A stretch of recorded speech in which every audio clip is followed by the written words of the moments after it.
I just say this, Sam. You see, the law requires IEBC to ensure the integrity of the election. If they give you the job of ensuring nothing in this studio is stolen when you leave, they don't have to tell you that you have to lock the windows and doors when you leave. That is your job, you know? So the integrity of the election requires that you ensure the integrity of the electoral materials and everything is there. How difficult would it have been, my brother, for, you said you don't want to see these institutions talking to each other on Twitter and on social media or the mainstream media. How difficult would it have been, just like they do with other material, to notify the security services that there is, in fact, unexpected consignment of stickers arriving at JKIA and it is being carried by so-and-so, so that it doesn't appear like you're sneaking material into the country that is critical to election. Number two, what Sam is trying to say here is that there is a context, because elections in this country have been problematic, and we are all aware about the problems we've been through since the days of Mlolongo to today.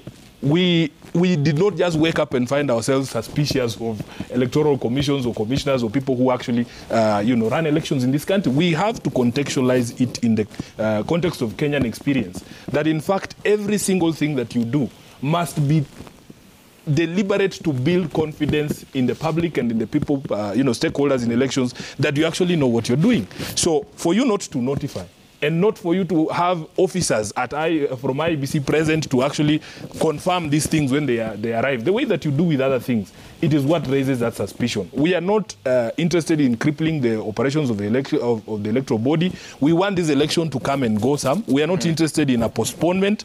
But what we are saying is that we must get it the first time. Okay. You, Wakili, know what would happen. Especially given the guardrails that were spelled out by the Supreme Court in 2017, it is now very easy to have an election annulled if you don't do it just in accordance with the law. So all we are doing is to prevent an eventuality. SG, when you look at, because I mean there are different sides to this story. When you look at the performance of the DCI, are you satisfied that he did what he did and the statements that he issued were in the best interest of this country? I think so. I don't see anything... including the casting of aspersions that no, you must contextualize it, because remember, this was precipitated by a statement from IEBC themselves. They made certain allegations that were found to be factually incorrect. They have denied, they alleged that these were officials of IEBC. They then claimed they were the contractors bringing in material properly, that they had notified the police. The police have debunked all those things. So it was the initial intention of IEBC to actually cry wolf when there was no wolf, to make it appear like they are being molested by these security agencies, where there are legitimate questions that needed to be answered. In fact, my only problem with the statement from DCI is that it appears they have not brought in Chebukati to answer those questions.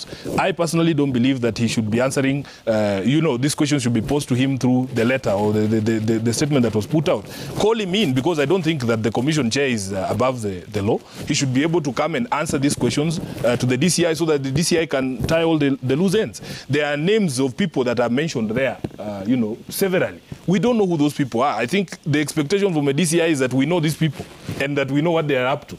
I think a greater explanation needs to be given. This statement by Chebukati is not enough. Let him go to DCI and answer those questions that were raised in those questions.